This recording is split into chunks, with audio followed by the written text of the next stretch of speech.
What's going on, ladies and gentlemen? We are back again for the finale of Acolyte, and thankfully it is done. Thankfully. But, guys, you guys know my thoughts on this. I'm not going to be long. This episode really was just all over the place. So, the first part of these episodes or this episode, is where Osha has the helmet on her where we left off. The so-called Sith finds her, and he's trying to get it off of her, but it seems like he's having issues, whether it be her witch power, not exactly sure. Takes it off of her. She says that she saw May kill Soul, and it was not without a weapon, but with a lightsaber, and they're trying to stop her. And we already kind of see what's going on because, again, we see Osha wearing darker clothing. So, again, we can already see what's going on. And May wearing lighter clothing. And May is back on the ship with Soul. And Soul again tells her everything. He said he did all this to protect them. And she does escape. She escapes on an escape pod. And we have this space chase where they're going through an asteroid field. And then the Badger, whatever this thing is, that was the tracker, does something to the ship to either mess up Soul's ship or the escape pod, and May crashes it on the planet of where she was from. Now, what was weird is I'm not sure if that was the intention of what Soul had to go near that planet or whatever it was. And we see where Osha and the Sith, they go onto the ship, basically so that way they can find May and stop her. And he asks her to be trained. She says no. Now, this is what was crazy, is we do see a glimpse of what possibly could be Darth Plagueis. Now, a lot of people, including myself, are like, okay, just because we saw Plagueis does not really mean a lot. But again, it kind of does, kind of doesn't, because it makes you wonder, has he been there all that time? Where has he been? Why has he not revealed himself to this unknown Sith? Or did he go to this Sith at one point to try to have him as an apprentice? Who knows? Now, that's the only time we see him. Now, Soul goes onto the planet looking for May. They arrive as well, Osha and the Sith, and then we see this massive battle between Soul and the Sith go on. And what's crazy is the fight wasn't bad, but there was a couple times in the fight where it was like, okay, you had an opening, why didn't you take it? Like, there's one where he's trying to stop his lightsaber from going onto his helmet, and again, it's going to go off, but at the same time, he could just kind of turn it to get to his neck, and instead he turns it off and goes right back to it. But it's like, why would you do that when you can do another way to kill this Sith? It just doesn't make sense. Now, we do see a fight between Osha and My Breakout, and they do some type of choreography. The choreography between them was horrible. The choreography between Soul and the Sith was not that bad, I will admit that.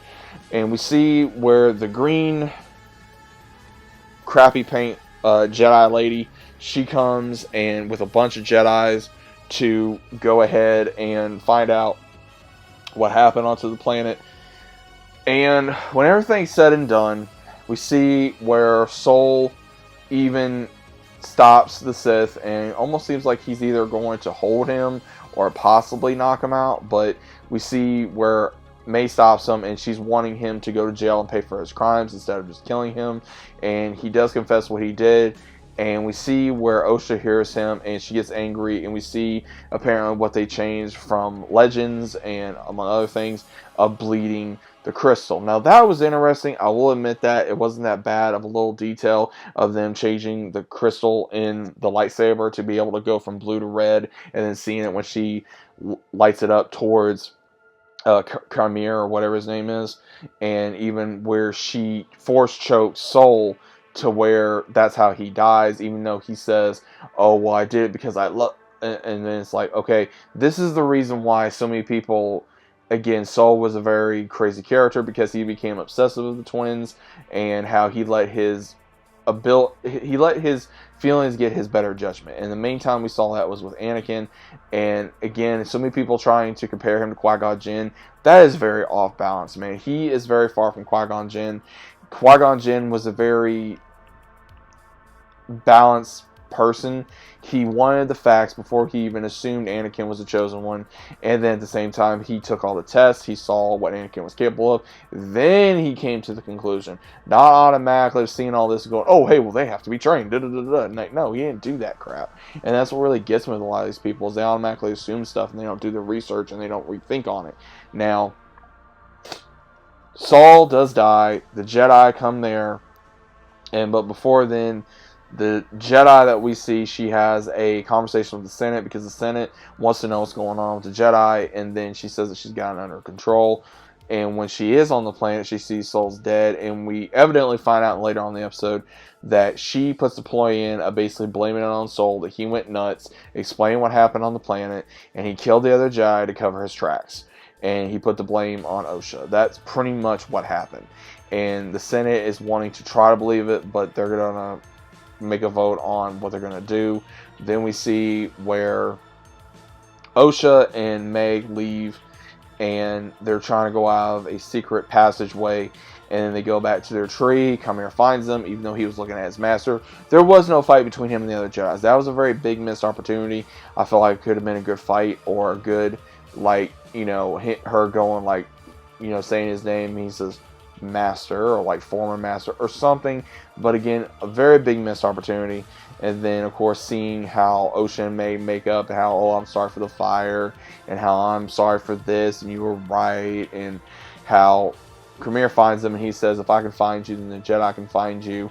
And, of course, Osha and May have this conversation, and May's like, what do you want? And she says, you know, like, oh, I want to go and do this, but before I do, make me a promise and spare my sister. And she's like, oh, well, the Jedi will turn you against me. So he attempts to wipe her mind, and all he does is wave his hand while they're hugging, reciting their little, you know, thing that they would do for them being twins. And then she loses her memory. The Jedi finds her, brings her back to Coruscant, and the Green Lady Jedi Master interrogates her, and she doesn't know nothing what happened other than the fire that happened to her when she was 8 years old. And of course, with what I just stated, where she puts the whole thing on Soul so she can cover not only her tracks, the Jedi's tracks, Soul's tracks, so that way the Jedi don't look to be fully responsible other than the 4 Jedi Masters on this quest that happened over 20 years ago. Now, at the very end of it, she does apparently go to Yoda, because we do see a quick glimpse of Yoda as well from the back. And we even see where Osha and Khmer, they're on the planet, and she's holding the lightsaber, and then he holds her hand, and then the show ends.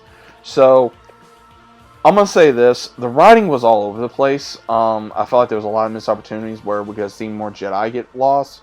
Again, they keep changing what they're doing in this show, and there's so many people that's wanting to defend this show. And again, if you like the show, okay, fine. If you don't, that's fine too. And I've even said this, I do not like the show. There is a possibility that this show could come back. I don't want it to come back. I feel like they're going to mess up Plagueis. I feel like they're going to mess up Palpatine if they try to bring him into it at some point, or even Yoda, or more of the Jedi, because again, the Jedi were the bad guys in this, right? That's what they were trying to do. But the Jedi only take the children with the consent of their parents, and if the child wants to do it at a very young age, and if the parents decide to do that. That was the way the Jedi are. They were portrayed in this version to be just hateful beings. The writing was awful. It was all over the place. The acting was awful and all over the place. Same thing with the costume designs, everything. It makes me wonder how you can see all this and go, yeah, that makes sense. Yeah, that makes sense. And I have no knowledge of Star Wars there. Leslie Headland has no business being nowhere near Star Wars again. She's already destroyed a tremendous amount of lore, and only done a few things right. Like for Soul or the other Jedi Master, for her to hear the echoes in the Force of what happened there. That's it. That's literally it. And a little bit of the turning of the crystal, which didn't bother me. And in all honesty, I didn't really care who died. I cannot stand Osha. I cannot stand Mai. I can't even stand the actress that plays them both. She can't act. She wants to play the poor me card in real life. And I have no sympathy for her. She is a crappy person. I'm not going to support her because she wants to play the poor me card and everything because this show sucks and because she's an activist. I'm not going to support her. Same thing with Leslie Headland. I'm not going to support her. She's not going to play the poor me card and she's an activist. No. They have no reason to be in Star Wars. This show does not make sense. And all it is they're trying to cover up. It's like covering up one lie with another lie, and they're covering up whatever. Because let's play devil's advocate here, guys.